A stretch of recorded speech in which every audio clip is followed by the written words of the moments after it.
আরে তোর আসতে এতক্ষণ লাগলো কে? কি করবো মুস্তু ভাই, নবীনগর থেকে সাভার আসতে 3 ঘন্টা, সাভার থেকে মিরপুর আসতে 3 ঘন্টা, 6 ঘন্টা লেগে গেছে। কি যে ট্রাফিক জ্যাম বুঝলো ভাই।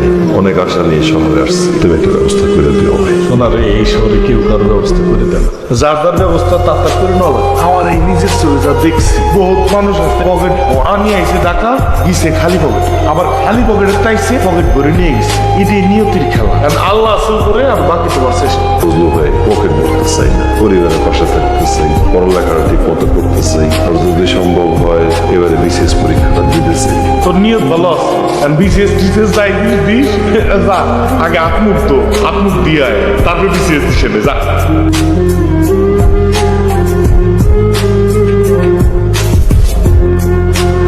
আমার মেয়ে ক্লাস 4-এ পড়ে, ওর অলরেডি 3টা টিচার আছে, তবে ম্যাথের যে টিচারটা সেই দাঁড়িয়ে ভালো পড়াচ্ছে না। ফাইনাল এক্সামে ও ম্যাথে 100-তে 96 পেয়েছে। ভাবতে পারে 4 নাম্বার কম, সেজন্য ওনাকে বাদ দিয়ে দিয়েছি। জি, বুঝতে পেরেছি। আপনার মেয়ে এখন কোথায় আছে? ওর রুমে লেখাপড়া হচ্ছে। কিন্তু টিচার, স্কুল, এরপর নিজের পড়ালেখা, তুমি খেলাধুলোর সময় পাই কখন? একটা ছোট মানুষের তো মানসিক বিকাশ হওয়ার জন্য খেলাধুলো করা খুব প্রয়োজন। আর খেলাধুলা, তবে হ্যাঁ মাঝে মধ্যে মোবাইলে গেমস খেলে, এই আর কি। আর এখন যে পড়ালেখার যে চাপ, খেলাধুলার সময় কই। আচ্ছা যাই হোক, আপনি কোন বিশ্ববিদ্যালয় থেকে ম্যাথে মাস্টার্স করেছেন? যে আমি কেশবপুর জাতীয় বিশ্ববিদ্যালয় থেকে রাষ্ট্রবিজ্ঞান অনার্স করেছি। তবে স্টুডেন্ট পড়ানোর অভ্যাস আমার আছে। আমাদের এলাকায় পথগুলি কোচিং সেন্টারে আমি ক্লাস 9-10 স্টুডেন্টদেরকে ম্যাথ করাই। বলেন কি, আপনি ম্যাথের স্টুডেন্ট না? স্যার কি মাথা ঠিক আছে? আমি আমার মেয়েকে রাষ্ট্রবিজ্ঞানের স্টুডেন্ট দিয়ে পড়াবো।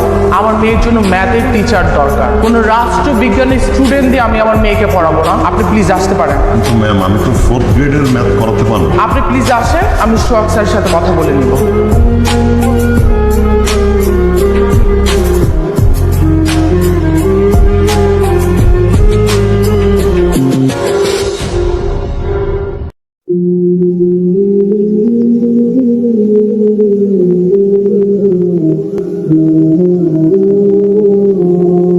এ বাবা 2 দিন ধরে কিছু খাই না রে বাবা, কিছু টাকা দে না, খাবো।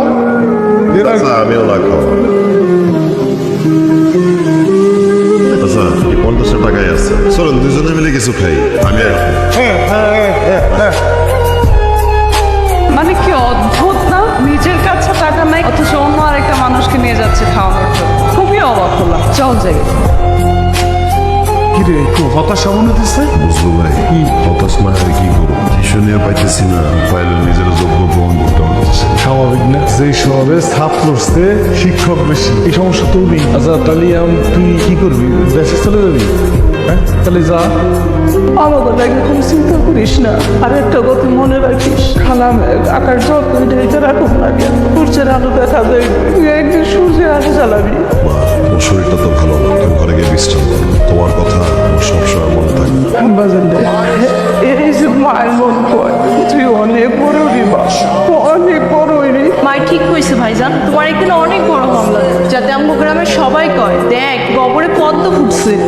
সেই ফুলের সুবাস যেন গ্রামের সব মানুষের পায়। আমি গর্বে বুক ফুলে বলতে পারি অনেক বড় হয়েছে। বাবা, তুমি কখনো আমাদের অভাব বুঝতে দাও না। তুমি আমার কাছে পৃথিবীর শ্রেষ্ঠ। তোমার জন্য হইলেও আমরা বড় হইতেই হইব। শুধু দোয়া করো। আসি আমি। বাজান, বাজান সরকারে থাকি বাজান। বাসের সময় হয়ে গেছে।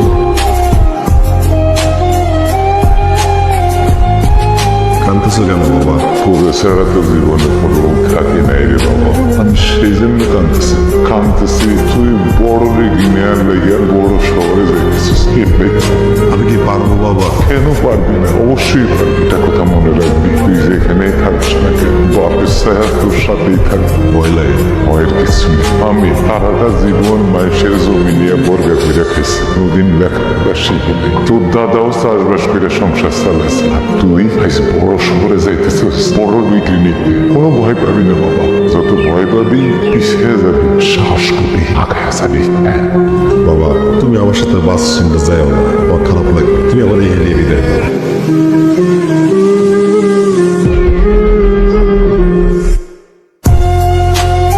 না ভাই, গ্রামে ফিরে যাবো না ভাই। সময় আমি কিছু করতেছি, নিজের প্রমাণ করতেছি। কি কব আমার এই যে আমাকে এখানে যে থাকতো, হ্যাঁ, যার বেড়ে তুই ঘুমালি, এই সাওয়ালের চাকরি নেই, এই চাকরিটা তোর পুরো বাড়ি সিকিউরিটি গার্ডের চাকরি না। আমার কথা হলো সিকিউরিটি গার্ডের চাকরি করে কি তুই পড়াশোনা করে যাবি? ভাই সিকিউরিটি গার্ডতে আমি রাজি আছি, এই চাকরিটা আমার খুব দরকার, তাহলে আমি পড়াশোনাটাও চালাতে পারবো ভাই।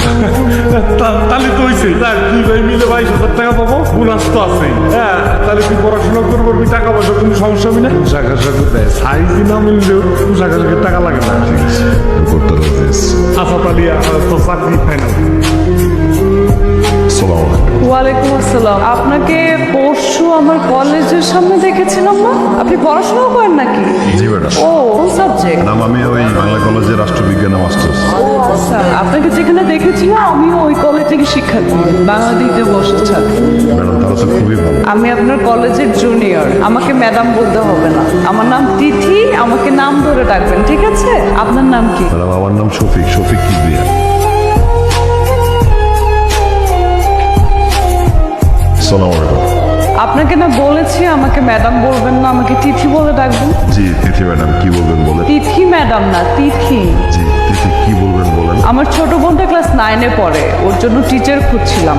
আপনি কি ওকে পড়াতে পারবেন? অবশ্যই পারবো, আমি তো টিউশনেই খুঁজছিলাম। যাক, তাহলে তো ভালোই হলো। আজকে থেকে শুরু করে দেন, বাকি কথা বাসায় হবে। আর আমার বোন কিন্তু ক্লাস 9-এ পড়ে, 9-এর ইংরেজি পড়াতে পারবেন? ম্যাডাম আমি ক্লাস 9-এর সব সাবজেক্ট পড়াতে পারবো, আপনি কোনো চিন্তা করবেন না, আপনি আমার উপর ভরসা রাখতে পারেন। আপনার উপর ভরসা করলাম, কিন্তু আমাকে তিথি বলে বলতে হবে আর তুমি করে বলতে হবে। জি আমি চেষ্টা করব। ঠিক আছে। Informal emails can be different type depending of the purposes. However, the most common features of informal emails are: number 1, you should write the email address carefully. Number 2, just write the subject of your email.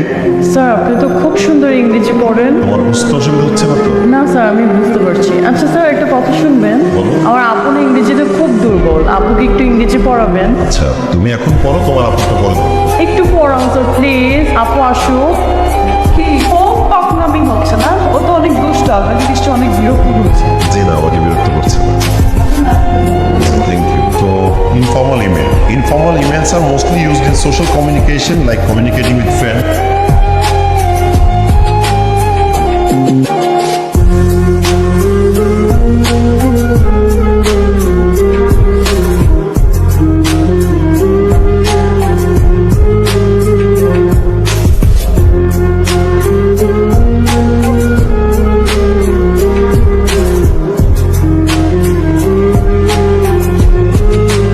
অনেকক্ষণ ধরে তো না না বলছেন, এখন আমি আপনাকে একটা শার্ট গিফট করবো, সেটা আপনাকে নিতেই হবে। আপনি আমাকে গিফট দিতে চাচ্ছেন, সেটা ঠিক আছে, কিন্তু আমি তো আপনাকে গিফট দিতে পারবো না। আমার তো কোনো গিফটের প্রয়োজনই নেই। আপনি ভাইভাতে চান্স পেলে আমার সব থেকে ভালো গিফটটা পাওয়া হয়ে যাবে। আর আপনি যেহেতু ভাইভাতে যাবেন, আই থিঙ্ক আপনাকে হোয়াইটটাতে বেশি ভালো লাগবে, তাই না?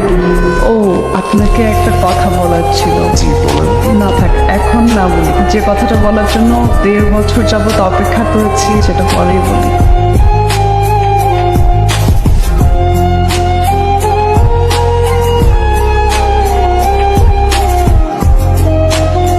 স্যার আসসালামু আলাইকুম। ওয়ালাইকুম আসসালাম। যাকে তোমার সঙ্গে আমার ব্যক্তিগত কিছু কথা ছিল। জি বলেন স্যার। ব্যক্তিগত মানে বুঝো তো? স্যার ছাড়া আমার কোনো ভুল কি হয়েছে নাকি স্যার? ভুল তুমি করনি, ভুল করেছে তোমার এলাকার সবাই কিবরিয়া। স্যার কি ভুল করছে স্যার? অমর মেয়েকে নিয়ে আমি আর বলতে পারছি না, তাকে জানিয়ে দিও ভাই কিভাবে চলতে হয়, সেটা যেন সে আগে শিখে নেয়। শুধুমাত্র আমার মেয়ের মান সম্মানের দিকে তাকিয়ে আর আমার মান সম্মানের দিকে তাকিয়ে আমি এই মুহূর্তে ওকে কিছু বলছি না। আমি চাইলেই আজকে এই বাড়িওয়ালাকে বলে ওর চাকরিটা আমি নট করে দিতে পারি, কিন্তু আমি সেটা করছি না। কিছু মনে করেন না, একটা কথা কই স্যার, বয়স বন্ধু স্যার আর ছেলেটা খুবই মেধাবী, তার মধ্যে ক্ষতি টতি না হয় স্যার, একটু দেখেন স্যার। শুধুমাত্র তোমার দিকে তাকিয়ে আমি কিছু বলছি না, কিন্তু তুমি বিষয়টা যদি হ্যান্ডেল না করতে পারো, আমাকে অবশ্যই হ্যান্ডেল করতে হবে। না অবশ্যই স্যার, আমি নিজে এর ব্যবস্থা নিতেছি, আপনি কোনো চিন্তা করেন না। একটা কথা জানিয়ে দিবে ওকে, জানো আমার বাড়ি আশপাশে কিংবা এলাকার এই সীমানায় না যেন না দেখি। বুঝলো ভাই, কি এমন গোপন কথা যে আমার টাকা লাগলো? আজকে তো তোর চাকরিও নাই, টিউশনই নাই, এই বাসাও থাকতে পারবি না। শেষ। কিন্তু বুঝলো ভাই, আমার অপরাধটা কি? তুই কি? তুই একটা দারোয়ান, তোর বাপ এখনো মানসির জমি নিয়ে বর্গা চাষ করে, আর এই বিল্ডিং এর ফ্ল্যাটের মালিকের মেয়ের সাথে যাও তুমি শপিং করবেন না? ফালতু কনকার। আরে তোর পরিচয়টা কত বড়, হ্যাঁ? তুই ডিগ্রি দিতে পারছিস না? আমাদের গ্রামে একটা ডিগ্রি পাস করে আর তুই বিসিএসে টিকছিস। চৈত্র গ্রামে এরকম একজন আছে? নাই। আর এই জায়গায় তুই বিসিএসে টিকছিস। তোর বাবার কথা ভাবছিস, তোর মার কথা ভাবছিস, একটাবারের জন্য কি গ্রামবাসীর কথা ভাবছিস? এখন যদি তোর কোনো ক্ষতি হয়, এটা দায়ভার কার? হ্যাঁ, কার দায়ভার কার? তুমি কোনো চিন্তা করো না বুঝলো, আমি এই বাসা ছেড়ে চলে যাবো, তোমার চোখের সামনে কখনো বসতে চাই না বুঝলো। হ্যাঁ, অপরাধ করছিস না? চলে তো যাবি, যা চলে যা, তোর চোখ যে দিক যায় তুই চলে যা। বাইরে তোর যে লক্ষ্য, এই লক্ষ্যের থেকে কোনো জিনিস করিস না। দেখ, তোর দিকে কিন্তু মেলা মানুষ, আমাকে পুরা গ্রামের লোক টাকা রয়েছে, তোর কি যে সব নিয়ে দাঁড়িয়ে আছিস ওই সব চিনতে পারিস। নিজের যত্ন নেবেন, খাওয়া দাওয়া করবেন ঠিক মতো। সবসময় তো আর শুধু পড়ালেখা করলেই হবে না। আজকের পরে আপনার সাথে আমার আর দেখা হবে না। 18 তারিখ আমার বিয়ের দিনে হাজবেন্ডের সাথে উদ্যানে চলে যাব। আপনার বিজনেসের ভাইবার রেজাল্টটা দিলে যদি আপনি টিকে যান, ফেসবুকে একটা স্ট্যাটাস দিন, আমি দেখে নেব। ও, আপনার তো ফেসবুক অ্যাকাউন্ট নাই, তাহলে আমাকে একটা ফোন দিন। আমার ফোন তো সুইচ অফ থাকবে। আচ্ছা, আমার জানার দরকার নেই। আপনার জন্য একটু রান্না করে নিয়ে আসছি। এটাই মনে হয় আমার হাতের লাস্ট রান্না করা। ভালো থাকবে। রেজাল্ট দিলে কি যেন বলতে চেয়েছিলেন? সেটা এখন বলে আর কোনো লাভ নেই। আমি কি আপনার হাতটা একটু ছুঁয়ে দেখতে পারি?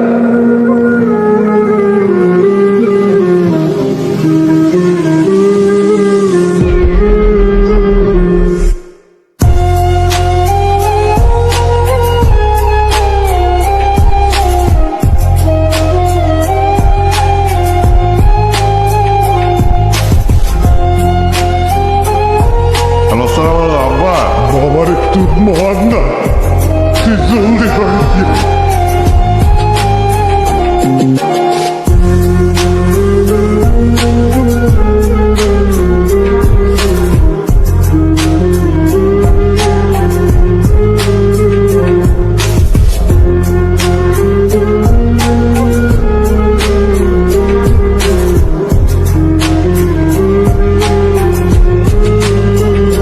ভাই জি বলেন।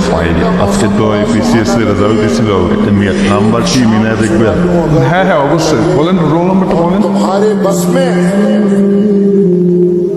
तुम्हारे बस में अगर हो तो ভাই এই রোল তো পরীক্ষায় উত্তীর্ণ হয়েছে ভাই, এই রোল নাম্বারটা আমার। বলেন কি প্রিয় ভাই ও বোনেরা, আমাদের এই যাত্রী ভাই বিসিএস পরীক্ষায় উত্তীর্ণ হয়েছে।